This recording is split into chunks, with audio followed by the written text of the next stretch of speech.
don't even have confirmation of this, but I think it was Paul going, "Hey, you're taking liberties on one of our guys. Here's what happens." And Rob Van Dam! One of a Kind with Rob Van Dam is recorded in front of a live studio audience. Mike, you told the story with on Briscoe and Bradshaw with PN News and how he tried to take liberties with you. Yeah, that whole thing. Did you hear about that, Rob?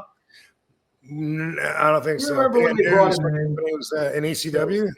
Mm-hmm. Yeah, so remember Paul would bring in big guys. Yeah. For me to kick him in the nuts and put him over. Oh, yeah. So and didn't he steal something out of the dressing room? Well, I don't know the facts, so I'm not going to speak on that. Sorry, PN. That was my story, and I don't have anything against the guy or anything accused like that. Us, but good. I remember. They brought him in for at the arena for a TV show. You know, he came out and he did his yo baby, and the Philly audience just shit on him, like in a good way. Like he had heat. He hit my music, and the crowd went nuts because they knew I was just going to come in and kick him in the balls and pin him, which is what I did. And then like the week after, we did house shows, and we put in a little bit of time, and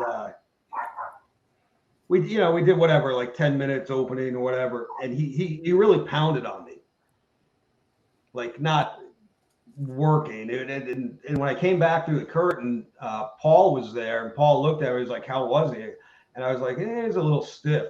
And I think for me to say that somebody was stiff, especially at that time, he was like, "Yeah, that's fucked up," because I never complained about anything. You know what I mean?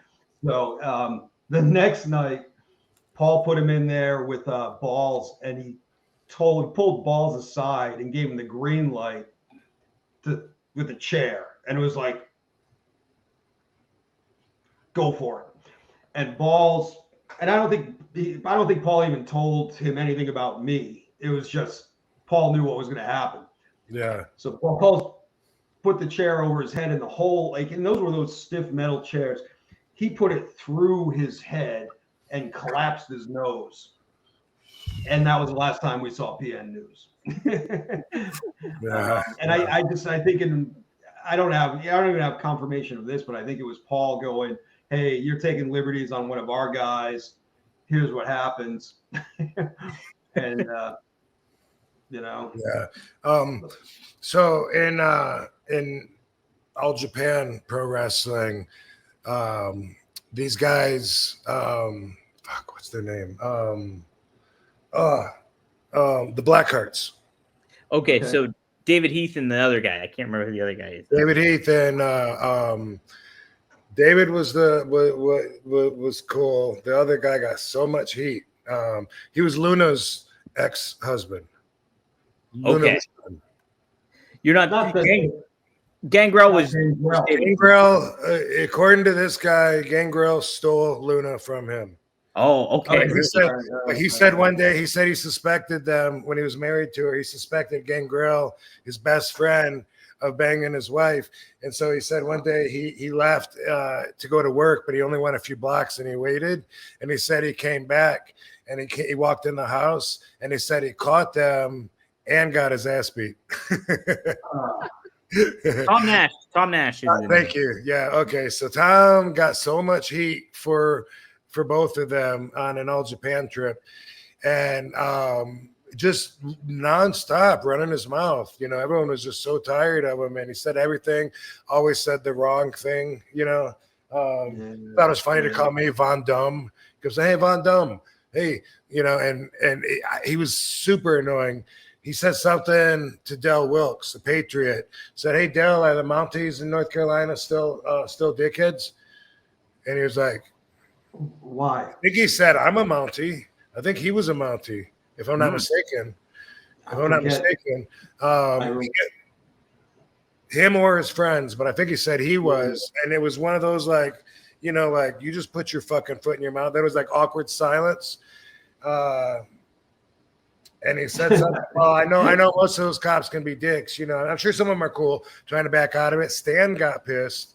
And it's not the kind of thing where you're going to walk back there and give a receipt right away. You get cracked in the head, physical, sure, right then. Yeah. But sometimes someone's got heat, and then when you got them in the ring, you kind of expect they're going to get, they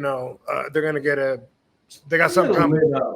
Yeah. But This one was brutal. Because they were so annoying. And Stan beat both of their asses with a chair. Both of them, he cracked their heads so hard that because they had the mask on, nylon mask or whatever, but you could see it looked like somebody took a can of tomato paste and just busted them on the head like Stu did with that beer can. Like they had blood, both of them, and they were not. He was so stiff that Stan even felt a little bad afterwards. But that's an example of where, like, sometimes I am used to seeing sometimes it's going to get settled in the ring if it's lined up already, and that's, and it's not appropriate or it doesn't happen before, then it's not like you're going to let it go. I mean, let's say for some reason two guys are going to fight. They don't get a chance or whatever, but they're working each other tonight. They're not going to probably just forget about it and have a professional match until they get a chance to fight in the back, It's football season. Man, can you see it? I'm wearing all the Jets gear. I'm a New York Jets fan. And yeah, I'm sweating the season. Sweating it big time, as I should, because my Jets usually stink. Well, you don't want to stink at all this football season. And we got the perfect thing for you. That is Mando. That's correct. Mando is the way to go. I tell you what, you want to smell like an adult? You want to smell like you're a real fan that knows what he's doing, that is reading the room right? You got to get Mando. And I tell you what, boom, Mando, this is my favorite right here. This right here is the bourbon leather. It smells real good. I actually, too, like the Mount Fuji a lot. But the bourbon leather, man, you want to smell like an adult? This is it. Been a big fan of Mando since they've been a sponsor of ours. I literally went out and bought the deodorant spray, too, because it's comes in such a handy. If you're ever in a pinch and you're worried that it might smell or stink or reek a little bit, you're just like, boom, pop it in there. Great for on the road. Great for tailgating. If you're out there out and about, you don't got to carry a stick around. But Mando's the best. And seriously, you want to smell good this football season, and you want your team to play good this football season. So Mando's starter pack is the perfect for new customers. It comes with a solid stick deodorant. Boom, to say it right here. Cream tube deodorant. 2 free products of your choice, like a mini body wash and deodorant wipes, and free shipping. So if you have the option, I would try to maybe go with the deodorant spray if that's an option for you. As a special offer for listeners, new customers get 20% off site-wide with exclusive code. Use code RVD at shopmando.com for 20% off site-wide and free shipping. shopmando.com. Please support our show and tell them that we sent you. Mando's got you covered with deodorant plus sweat control. Say goodbye to sweat stains and say hello to long-lasting freshness. Jets.